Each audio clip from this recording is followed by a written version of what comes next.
Thank you for choosing to watch this video. In it I shall be tying a wet fly version of a gold-bodied Willie Gun. I was recently tying some flies for a salmon fishing trip and got the inspiration for this one. Start off by mounting your hook in the vise and checking the hold. This is one of Flowing Mill's Comp Heavyweight barbless hooks in a size 10. Then catch on your thread. This is Semperfli's classic waxed 12 knot in red. Nice thin thread, it doesn't build up too much bulk and plenty strong enough for this style of fly. So rather than forming the underbody straight away, I'll catch in the tail material, which is some Glo-brite floss number 3, nice bright red floss.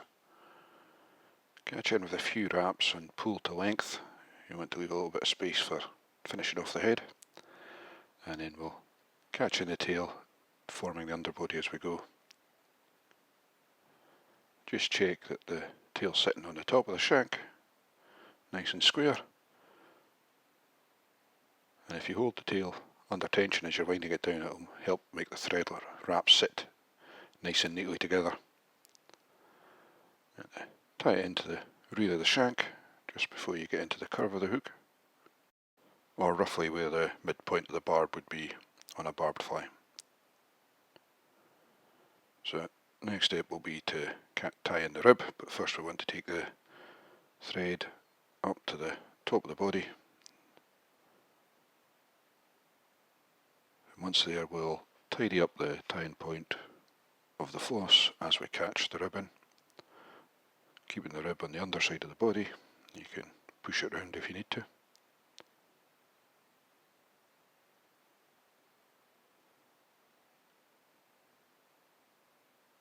And then take your thread back down to the end of the body. Trying to make sure you line up the tying point of the rib and the tail as neatly as possible. We don't have to worry too much about completely covering up the rib as we go, because we'll take the thread back up and we'll be overwrapping with a tinsel body, so the rib won't show through on anything. However, we do want to keep the underbody as smooth as possible, because any lumps and bumps will show through the smooth tinsel body.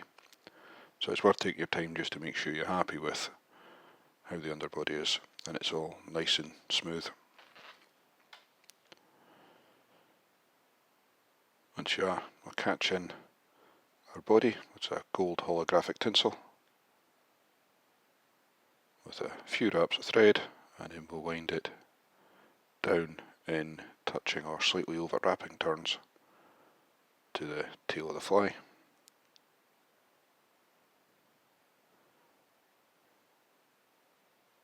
can be a little tricky to make sure we get the rear of the underbody covered properly.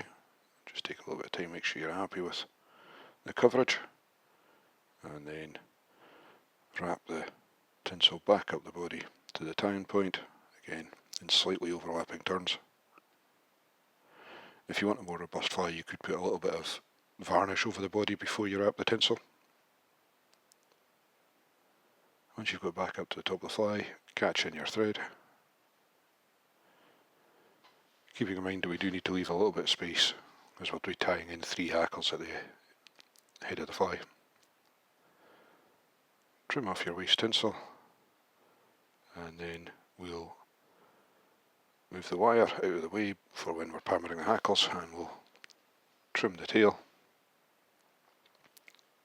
Tail length wants to be about the length of the body. Next step is to catch in the pammered body hackles. This fly has 2 body hackles, one orange and one yellow. Here I'm using Whiting Farms Red Label Hen, genetic hens. And I've stripped the barbs from one side of each feather to keep the body a bit lighter and allow the tinsel body to shine through. I've caught in the 2 feathers together with the orange facing me over the yellow. Catch it in with a couple of wraps and then tie down the waist stalks, trying to minimise the bulk we're building up here, and then pull away the stalks, holding the thread under tension.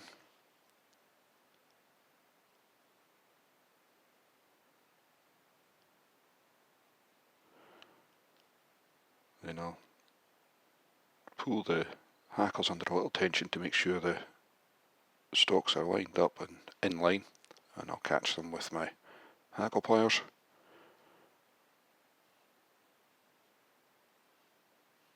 It can be a little tricky to make sure you've got them both aligned nicely so they'll wrap well together.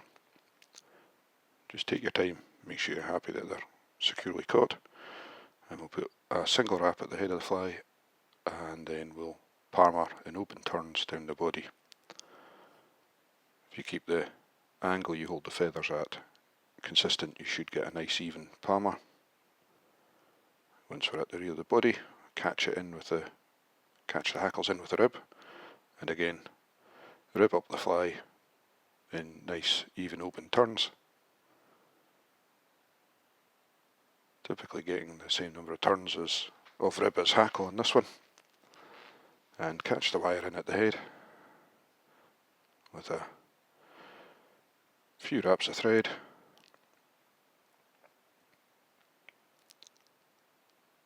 And before breaking away the wire, we'll break away the hackle tips, then we can always go back if we need to.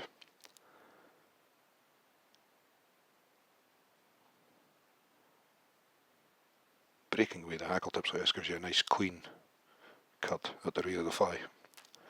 Once the hackle tips are removed, helicopter off the wire.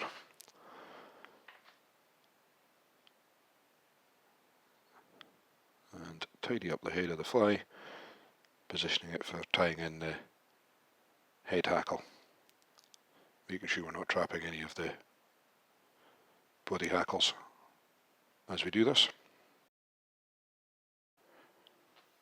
The head hackle on this fly is a black hen. Here I'm using one of Whiting Farms 4B hen hackles. Isolate the tip and catch that in just in front of the body hackles. Catch in the tip with a few turns of thread, fold back the end of the tip and tie that down. Isolate the waist tip and pull that away. Then we're ready to wrap the head hackle. I'll catch the hackle stalk with some hackle pliers and fold back the feather barbs, and I'll keep folding them back as I wind the hackle just to help them sit nicely.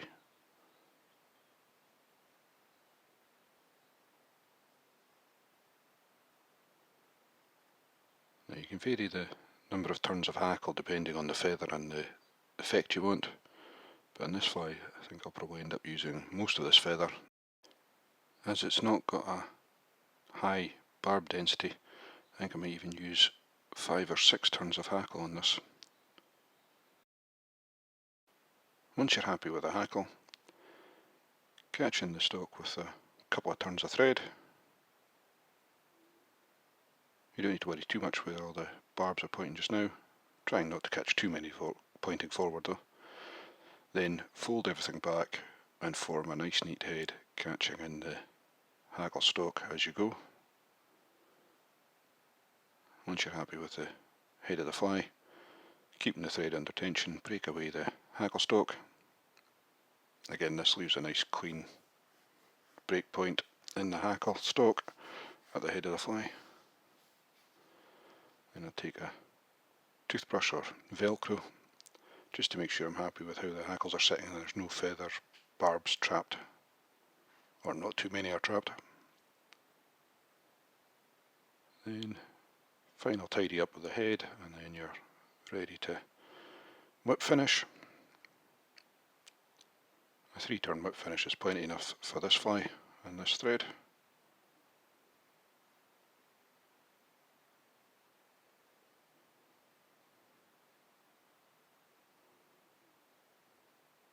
Take your time to make sure you don't catch any of the feather barbs in your whip finish. Trim away your thread. That's the tying finished. Just to finish off the head of the fly with some varnish or UV resin as I'm using here. This is Solaris Bone Dry Clear.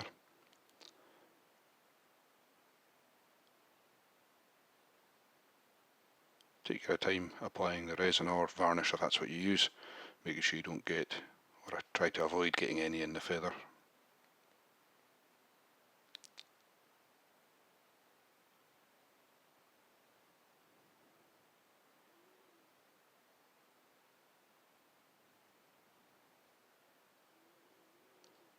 Once you've got the head fully coated, quick check that the eye of the fly is not gunked up and is clear, and then set the resin with a UV lamp.